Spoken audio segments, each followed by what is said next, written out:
Mayangbu taramna okjabaga loinana Panthoi Mangang na ikokno na khurumjari.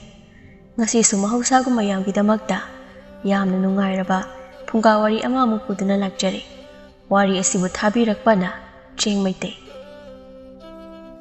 Khungang amada Abok Leisabigi hairaga khangnabi ahal oirabi nupi ama leirami. Ahal ado matam pumbada magi maithongda awaba ude harauduna ta leiba ui. Aduna khunleikaigi nahasingna yam nuksibata natana magi manakta anamba mising sa leigali. Ngasi su Abok Leisabido magi yumgi ingkhol matolgi haino makhong aduda mahausagumna isay ngangduna family.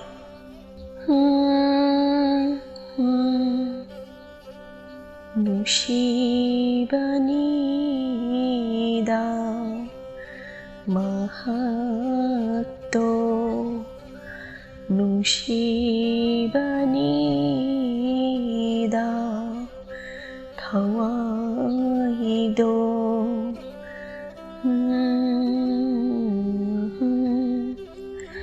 Halak laroi khanglashu Ngailido aidi hainaw makhongshida ngasisyo. Kana-kanano ay ngonda lang naraiba sa ay ko'y likaigi hingjabi noy oire. Laisabi kara aduna abok se mondayam nungay na isay kangang nagalay haiba somda namang mangkibagi kulsa koilang lang nari. Moy mangning bakay mangjasan ay mangdraga loire. Abok tiga may namangdoy ba nahasunatan na. Noy bu aduda lauraga wari sadogi saruk pudi aboki manakta laung ne. Hoy abok laki. Kanay mauno mangkre hairi dubo. Awang longgi ise tharik thado khangdro bo. Ngarang ahing mangkibani adugi khulgi mi mayam tural khongba chingpa loi suri thirise. Leisabi amana amuk hairaklami. Machanupi amaga machanupa amaga thamlame haye. Aidi ise tharik thado siramdabu malebo. Ay khoi khulgi mi singse chammira pangira amadi tauri. Tharik tha hairiba mause mi ngok sho ngobi masaga khara loidak tawbi mamay yamna kebido natro. Hoy mani abo ado abok na haininglise karino tharik thado siramoy manglamoy hairiro. Hai madi mangba oiramoy ne nupa amada chenkiba oiramni adusu magi nupagi mamanabada chenba oiramgani. Kaino abok na hairibo adubo sengbani ni abok na hairiba se thajadragana tharik thagi nupagi mamanaba iroi lalonba ama hek lakpa mi kudenge kauba nupadugi manakta yengluso tharik thado moida hek satlamdraba abok sibige he. Abok na hairadi chumlamani ado abok ti siba yadriko aikhoigi lohongba loina yawramkhidawni. Yawdadi kaino ne kainagi mamanabi oina yawdoini ne ado aidi noise yumga palhanengdeko yum hek panbada ne noina hojik phajariba masak maning tamna nokjariba minok mayamse loina manglagadabani. Asengbaro abo asengbani ne hek luhongba nonganbaga tumsitka phadabida imung wairam loshinnaba chak thongnaba adusu hautabaga yaroidawri potni aduga amuk nanemna kugi seba tawnaba napuroibagi seba tawnaba hotnabada ko sorga honba phangloidawribani maduda amuk mau phayega phattega awun pot yamiga yamdega masida noi saubasu yaroidoiba hek saurubada ne madui maudo phayega phattega na haibidoiba as talleyamna. Asengbani abok na hairise yumdagi thongal phaubadang thokesu nanem nakugi napuroibagi ayaba yawdrabadi yaroidoini noi hojikti madu leiramoy ne luhonglaba matungdaidi abok na hairise pok tadawribani masida amuksu napuroibana chasil thakchilaga hubidawribani adudaidi noigi hojik phajariba masak singse matam adudadi kang anaba mandoini. Talleda abo yung ka matapan jaroida.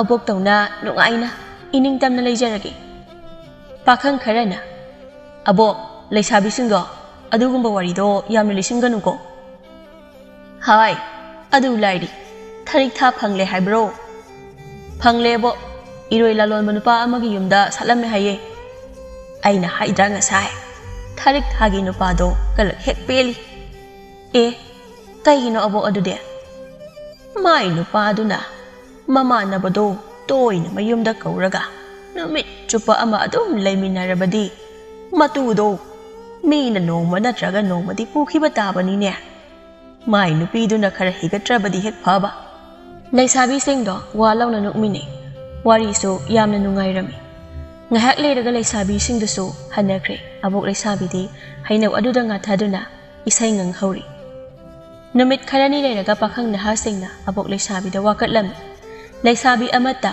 aboki wari tabadagi unasiya khidre nuksi haibasu amata ya khidre haina leisabi singna abok leisabi singzu bora pura iye abok ka se leisabi amana abokti yamda leitaba male soidana hainau makhongda leiramlani tu ada leire tu lao aboki manakta saluse abo tadi abok se kaidoraba jano amana amukta kana kause abo khangi he hingsabiya noi oire adu kana kauribadubo abok se hatlage hairiro abok tinga saidagi kaubasu tadana adudi kana kautaba ado abok se kapiro kaidorage bo kapte he aina kapabu noi urabrane aduga aboki mitti pi tarisidi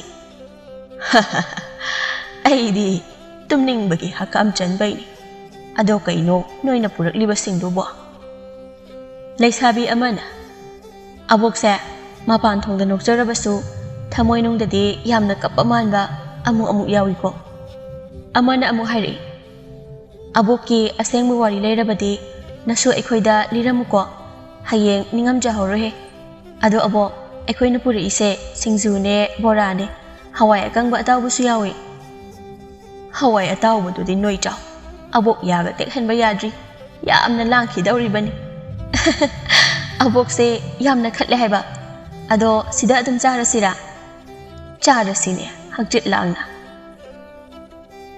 leisabi singduga abok leisabiga singzu para chaminaduna wari yamna nungairam leisabi amana as singju se morok sabna sidawre ai abok hoidagi ising lawruge ngai khone he ihe kanna tienkrene kaino aboki konsingsidi ising amata yaudi abokti kai thakliba jano aboksibo chaka thongdraba jalo chengphusi so chengmaru ama phabu yaudi chaphu iyan sidi ngarangdagi chak thongdriba male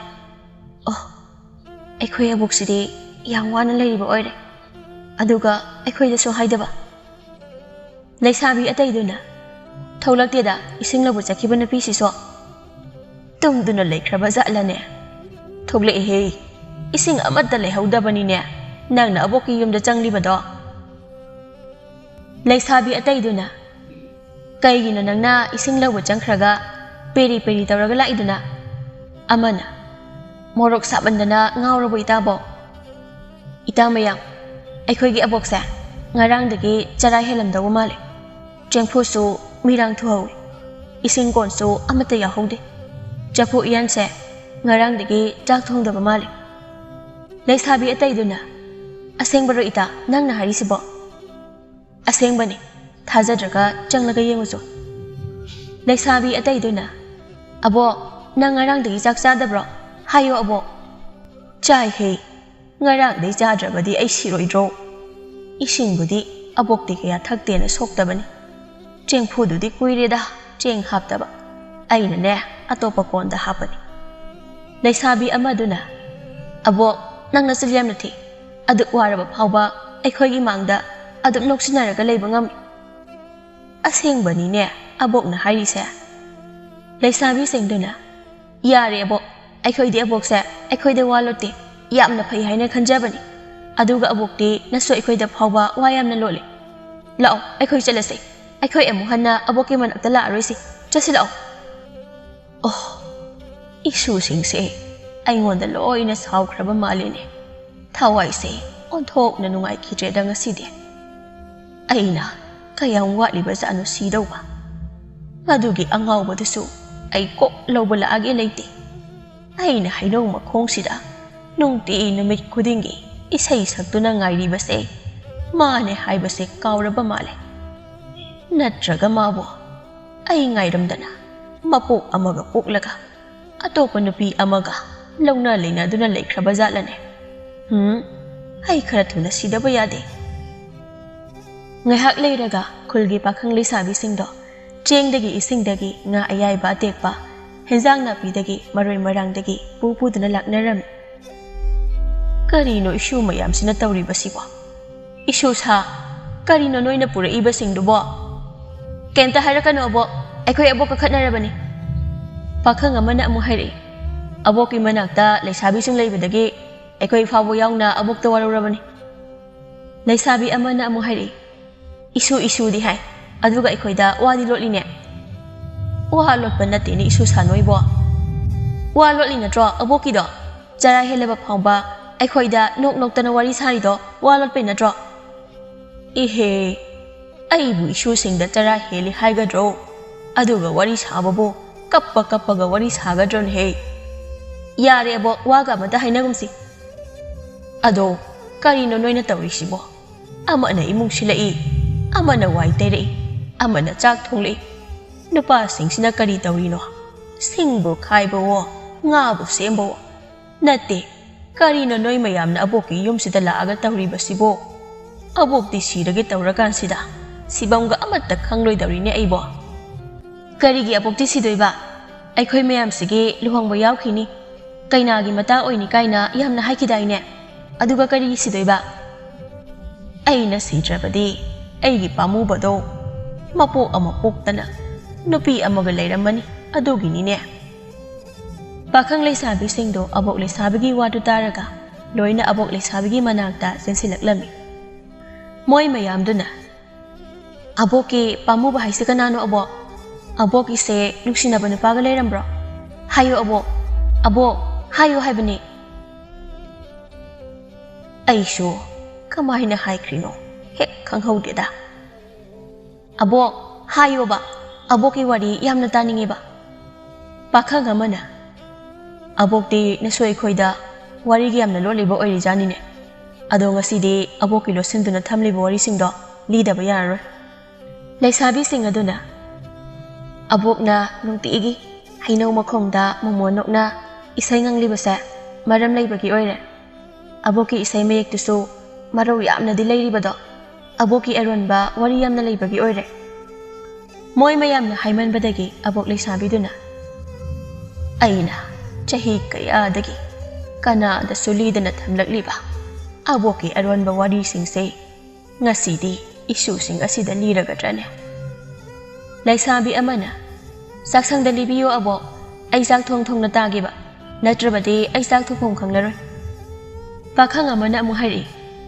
ꯑꯕꯣꯛꯁꯦ ꯑꯩꯈꯣꯏ ꯄꯨꯄꯨꯅ ꯑꯩꯈꯣꯏ ꯈꯨꯟꯗꯒꯤ ꯅꯠꯇꯦ ꯑꯕꯣꯛꯇꯤ ꯑꯥꯗꯒꯤ ꯂꯥꯛꯄꯅꯦꯅ ꯍꯥꯏ ꯆꯨꯝꯕ꯭ꯔꯣ ꯍꯧꯖꯤꯛ ꯑꯕꯣꯛꯅ ꯂꯩꯅꯔꯤꯕ ꯏꯪꯈꯣꯜꯁꯤꯗ ꯍꯥꯟꯅ ꯆꯤꯡꯂꯦꯝꯕ ꯀꯧꯕ ꯑꯃꯒ ꯃꯃꯥ ꯑꯃꯒ ꯂꯩꯔꯝꯃꯤ ꯍꯥꯏ ꯆꯤꯡꯂꯦꯝꯕ ꯑꯕꯣꯛꯀꯤ ꯆꯤꯡꯂꯦꯝꯕ ꯅꯨꯡꯁꯤꯕꯅꯤꯗ ꯑꯩꯒꯤ ꯊꯋꯥꯏ ꯑꯩꯒꯤ ꯄꯥꯝꯃꯨꯕ ꯆꯤꯡꯂꯦꯝꯕꯗꯣ ꯃꯥꯒꯤ ꯃꯤꯡꯁꯦ ꯇꯥꯈꯤꯗꯕ ꯀꯨꯏꯔꯦꯗ ngasi isuna palagpas abok taba yaam na nungay.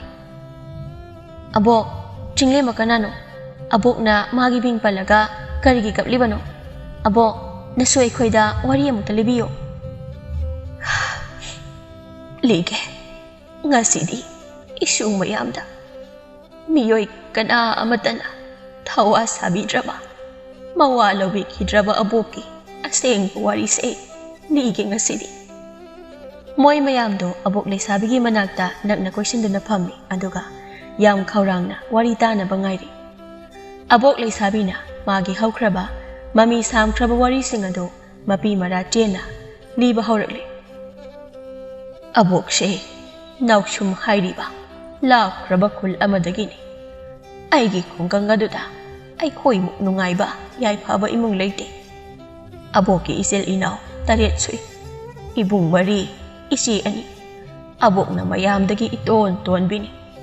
Aduna ay mo kezab Leisabisu ay gikul aduda laite. Ibung mari duna napiti rabakan. Isi ani duna yumpan krabakan. Abok su Leisabi mapung haba haido oirami. Sagkase abok se hazakrabazani. Leisabi amana. Abok ti haujik su phazari kaino mai khuizabagi wani. Aseng barane. Aseng bane abok ti haujik su damada phazari. Ado abok wari makadi. Nongma aigi imaga ipagana. Ibung singa tanaraga. Aikhoigi chauraba yum ama sanaba haiduna wa tanarami. Matamduda yum saba ahiba mi thiba yamna leidabana. Arapa lamdagi oirabasu yum saba ahiba mi thiraga aikhoida puraklam. Mi singdugi marakta aigi tinglembado yum saba miyoi singdugi marakta yauraki. Pakhang amana abok tinglembado masa kamana tawge aduga aboka kamaina khangnakrino. Leisabi amana wari se hana takise magi ngamdabase hekta tarokaniba asidani aina sukya yabidrise. Yabidrise kai aina dinangse nasaksuthi isak yamna langi aduna nayum panba khangaroina nungaitadana lobbi ge tawraga maano oina yabidrise kai ataiduna noi ani mapanda khannaroba aikhoi aboki wari se amukta takige. Abok wari makhaliro. Matam aduda abok ti aikhoigi yum phajaba achauba ama sarani haibagi yamna haraurami. Aduna yum saba mi singduna aikhoida leiraga yum sabado aidi thawai yamna yauna nungtigi yengjarami. Akonbadadi abok se aikhoi yumdubu yengbagi mahutta cinglembada oina sum yengba hauraklami. Cinglemba thabak tawbada mathamoi sengbata natana ikai thiganba yamna su samjaba yamna su nungsiba misak ama haibado oirami. Aduna abokna cinglembabu sum nungsiba hauraki. Aina tumin momon nongna yengjaba aina kama wadanaba haiduna ne ngahak leita chana thaknaba haitha potha piba ising pibado cinglembana su aibu nungsiraklammi. Adubu madi lairaba mi ngamjadaba oibana aingonda nongmata ulakti. Nongmadi aina cinglembado thabak ama chatminarusi haina themduna achikpa lamhang amada puduna aina mabu nungsi haina phongdoki. Leisabi singduna abok cinglembado aboki nungsibado yarakpro. Yarakte chimbal thongda yaraktrabasu cinglembana abokda yengliba mityengdunadi abokku yam nungsi haibadi abokna khangki. Abok cinglembado yamna lairaba oibro. Yamna lairai chara nama charaga nama henba imungni haina moiga lakminaba singna hai. Magi ni haibada mama natana kana amata leijadre hainasu. Magi wari se taraga aina cinglembabu hena nungsiki. Aduna aina tumin cinglembagi mama yaunaba sensu thabirami. Leisabi singaduna yamna nungsiye aboki wari se makhadi abok cinglembana abokku nungsi haina su phongdokidabra. Phongdokte adu oirabasu aina mase aigi thabak chatminasi haina hek themduna pui. Aduga nungsiba wari hek sajili. Aduga ne mana chaningbasu aina puduna pijai. Magi mapi marol singsu aina tumin laibi. Pakhang singduna abokna cinglema nungsibado mi kana amata khangdabro. Leisabi singaduna wari tumina tawhe marakta hekta wa hangi. Moina ngasaidagi hangbadudi haidraga aikhoina amutang hangbasidi nganglakpiga tawine. Aikhoidi yai kaina noina samdo phoidat kariye phoibiro he sene. Pakhang amana abokse yamna waba mali chak loirabadi abokse chak hana sahansi. Moi ataiduna aboksidi humang ngakta ngairi chak thiro aboki. Punna thiro ne aikhoi punna saminarasi ne. Leisabi amana abok humang tithorkeko. Abok kaisu tawdine. Isu singna abok kidamakta pangwaw abiredo. Abok di kaisu tawde wade kapte singaktani. Thamoy nungdadi abok mu waba layamdaw mande. Lao abok chak hana zarasi. Aduga aboki wari do amuk tadoyni. Ngasidi aboki wari loijiba phawba aikoi sida loina layadabane. Nupa khaidi hanjakrasani. Pakhang singduna noini ne yumda handoise. Aikhoidi nongalaga yumda halasu mina kemta hainaro. Nupi noidi mambu mamkrabadi miyamna ngangnadoise. Yare taningdre. Leisabi pakhang singdo kana kana duna chak chamine. Moi singi matauda uraga abok leisabi di harauna nuksini yingje. Chak tokpo loibaga leisabi singduna imung wairam loisinduna abok leisabi bu ngahak pothahali. Aduga amuk wari tanaba moi loina aboki manakta phamthakre. Abok leisabi na wari makha amuk tarikle. Abokna chinglemba kaya am nuksijay haibado. Yum saba ataydudi loina khang. Aduga chinglemba na abok se kaya am nuksi haibadudi ay kaptana khang. Numito ay koy yum saba loisilagpa numit amadani. Yum saba loisila ikudingi. Abok se pakat pa kiba sum hengkalaklam. Karigumba yum se saba loirabadi. Chinglemba na ay but hadoktuna mayum maramdamda amuk hankrani ko kalubada. Aduna ay na chinglemba do makut pa iduna purami. Aduga chinglemba nang ay but suknung nungsi hayraroidra hayna yam sauna ipi ira chelaga hanglam. Maduda chinglemba na asum na kumlay. Nungsi ay nang buyam na nungsi. Aduga karigi ay ngonda nungsi hayba wahayse. Karigi haydribano nang ay hayba ngamdi nangonda nungsi hayna. Karigi ngamdri no. Aduga hausik na karigi ay bu nungsi hayriba. Nangi mukipiduna ay buwarawduna nungsi raba khazayduda tarak naba ngayduna layriba matawdo ay yengba ngamdi. Aduna ay nang bu nungsi hayribani. Oh, adudi ay nakaplamdrabadi nang ay bu nungsi hayroy niko. Kumo karigi taminan ay ibano ay nakaplamdrabadi nang ay bu nungsi hayroy hayra hayba hayo. Karigi no nang naibo asugam na wahali ba sibo. Nang gaigasa thak yamna khenai ne. Nang madu khangdabra. Nang de nungayay phaba mina masak khanglaba imung amagi machane.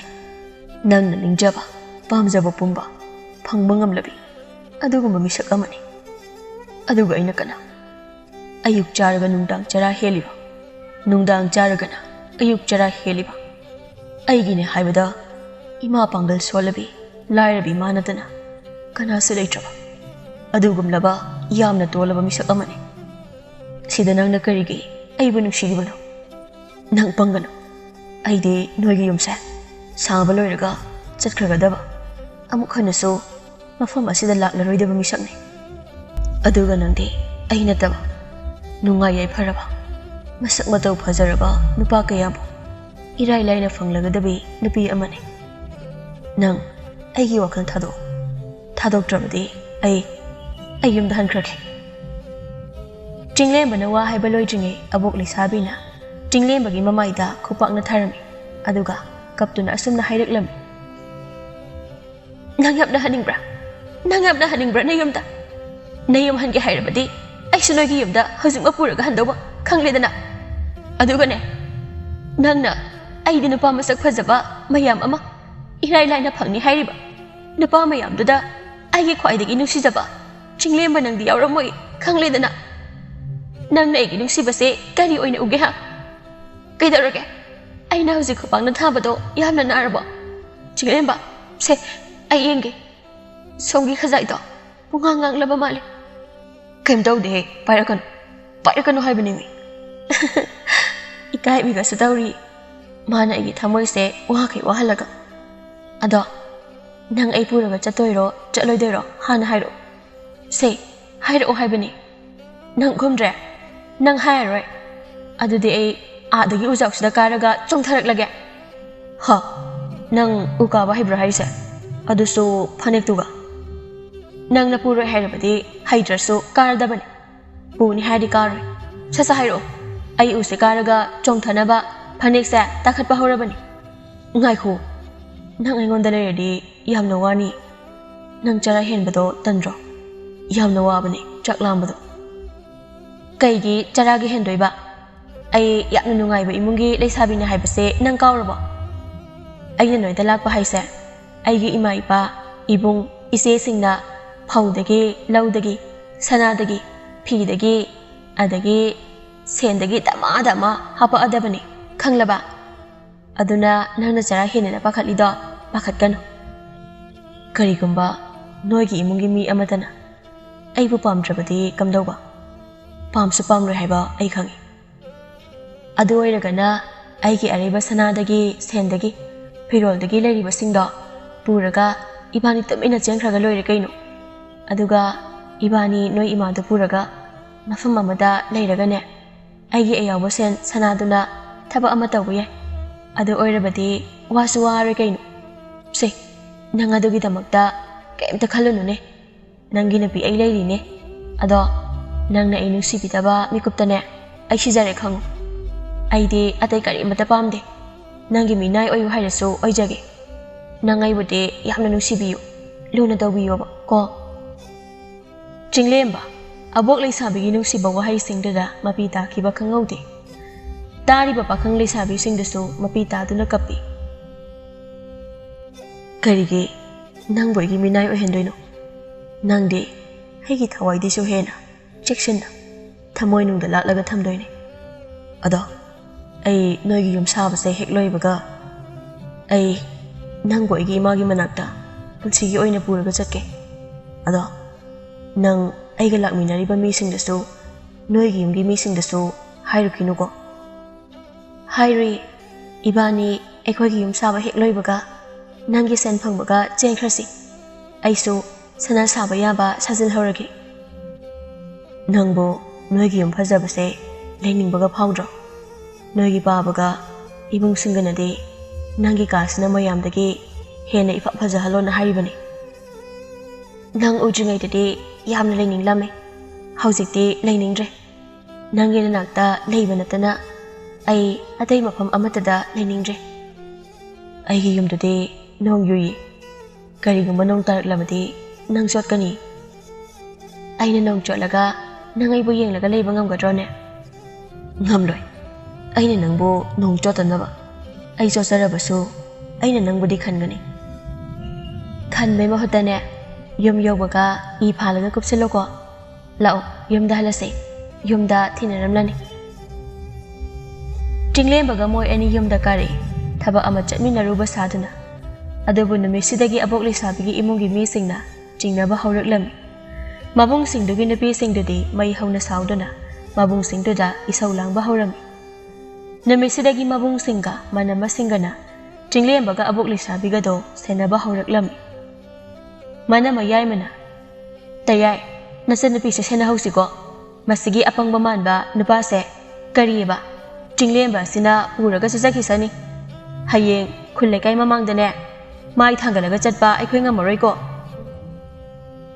aidi aikhoi di yum saba yariba chinglemba sa thabuk su phai mabung upau su tappi kaina yamna phaba angang oirabor kai khaluraga madi aikhoi gi nungai yai phaba su ubada kalaktana aigi sa nupi atombi se moi them toribo oridana khangani dana mabudi asibu yangwai charaga yamna heli kaina maga lakminariba singsina haibadada aikhoi di nungsidana ka tawbiraga madi wakhal amada leiriba oridana yare masigi wasa napamgi midaga tamlunuko ai isil inau singa wa amuda tanaruki aikhoi yumse so handak thasida loishinba yana leirabani loishindringai sida chinglemba se kideusiga haido aikhoi khanaruki aibo ipamda paw kaida tamba yauge nangna dumaina haidubo tamgano da haibanine tamme haibana tene ai tho eko aigi nupi se soidana mapamda tamludoini ngangna basu yadabi aibo masigi nupi se kamai tawdana thingnarga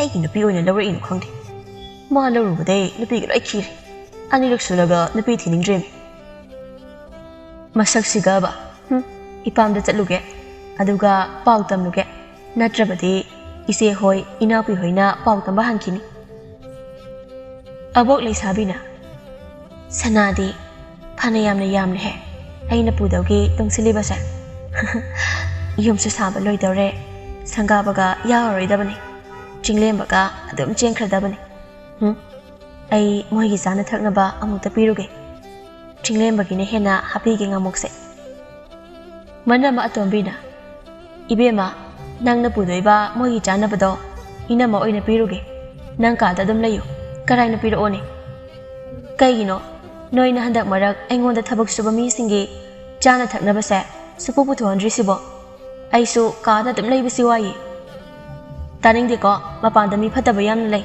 tholakan mi phataba de aikhoi imungda su lei kaino kariya nangni imung sida su phataba mi lei harise aingonda oiramni ne aina nangonda karum kanda phataba tawkhre ha aina inamada phatte haikrabo ming pankrabo adudi aingonda ni na nangna harise inama yai masina karam daino amo ngasai dagi aisu sida lei noi ni na ne aigi baramda kari wari sanage do tari bani manama atombina hura lambigi matause adum tawimi o isegi kari wari leike aikhoina sananaba lumlaga taramli basibo kari huran bigi matau kaide huran bidi nangni ne nang kari aina kari huran dana aibu huran bi kaide hurali dudi aina suraga mapanda thamba phane ama nangna hurali dudi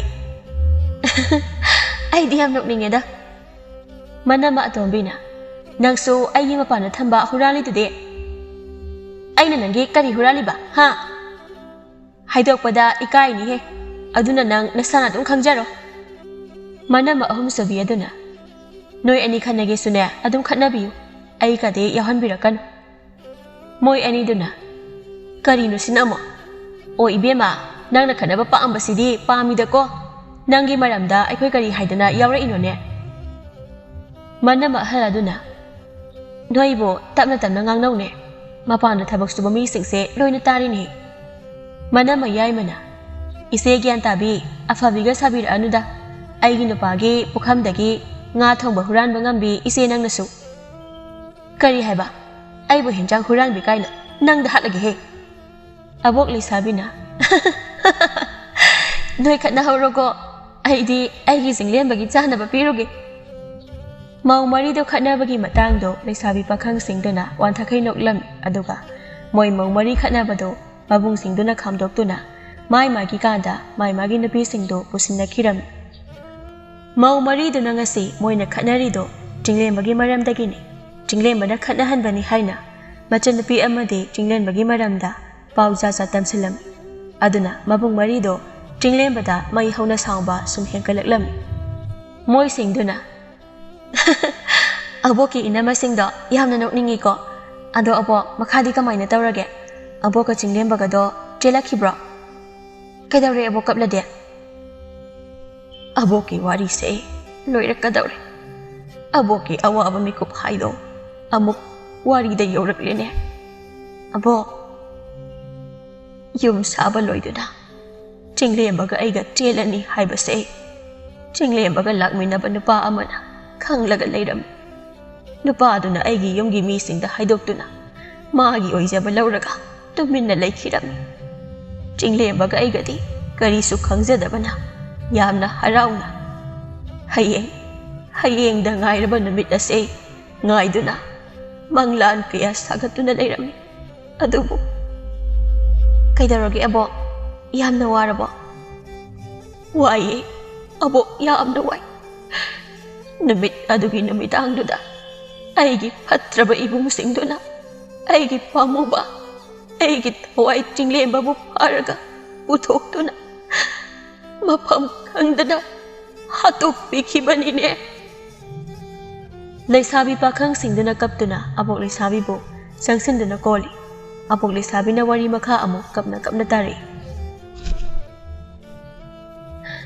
Dongan baka ai ki jinglem bana udaba aduda ai moi ga lakmina basingduda jinglem badi haina haglam adubo moi singduna jinglem badi garang numidang mafam ase thadokduna yumda hankre magi saruk sensu laukre haina aingoda tamki paw ase tabada ai isa pumba asiba amagumna tawki numit kharanidi ai angawi amagumna laiki chinglembana ai bulaw bulaki gadra haina mikup koding thongal na senthokduna yengjaram nongmadi inammayai mana soidana chinglembado aigi ibungsingna numidang puthokibadagi hanjilakdabane haibase khanglaki aigi wakhanda chinglembado ibungsingna phuraga mayumda tankraboi khanduna yumda paw amatta hairamdana areiba aigi sanaga sen karagado uduna aigi yum hadokduna chinglembagi khonguliduna yum asida lakibani Abok Leisabigi Wari tu taraga pakhang Leisabi singduna kapado imung ado pungnin nilam aina yum sida yawrakpa matamdadi chinglembagi so labi imadi Mangolgi kasil sida machagi minglen sonduna kaptuna talairamki aina ima chinglembadi haina hanglubada ima aduna aigi isa chinglembado mama aigi manakta amuk hanna halakpa ngamlaroidaba mafam amada chatkre haina aibu koduna kablaki mikup aduda ai bhap taraki aigi ibungsingna aigi chinglembado soidana halamani hai numisidagi aina chinglembabo thiba yaba thiram adubu chinglembadi amuk hanna ubadi phangkidre chinglembagi imada masak khangdabani pa ama ani laklaga chinglembado thabak sufamda mai changlaktuna laikhidre haina tamlami haina imana kaptuna aingonda tammi moi singduna adude abokse yumda mohan khibra hande yumdagi mina aibo phana thiba laklabasu ai lotuna adum laikre aduga chinglembagi imabu senaduna imabu haraunaba honaduna yumsida adum laiminaki chahi khara leiraga imasu chinglembagi wakhanda lainana aduna adum laikhidre aina hek hek pothariba hainau ado aigi chinglembana tharamba hainau ni hai adunane abokna hainau adugi makhongda hek hek pothaduna chinglembbu ningsingjarise wari se taba loibaga pakhang Leisabi singdo Abok Leisabi bu konduna kapminaram adobo namidang oirakpana moi singdo yumgi ahal singna kaubalaknabadagi yumda hanakiduna mai magi imong manung singda Abok Leisabigi Wari daliduna amuk kapminaram nongan bagi ayukni khun laikagi pakhang Leisabi singdo mama mapa singga Abok Leisabigi managda cheng sakuduna amuk laklami adobo Abok Leisabi de hainau makhong aduda ngarang ahingdagi isai saktuna chinglembana tharamba hainau aduda nga thaduna tongkhiba aduna nongalakpadade pusigi mikap amuk khana thoglakidre adubu Abok Leisabigi Wari adude pakhang Leisabi sing aduna lairik oina phongduna lebak sinba thona khanghalam lairik adusu miyamna pamnaba yamna nungsiba lairik amasu oikhiram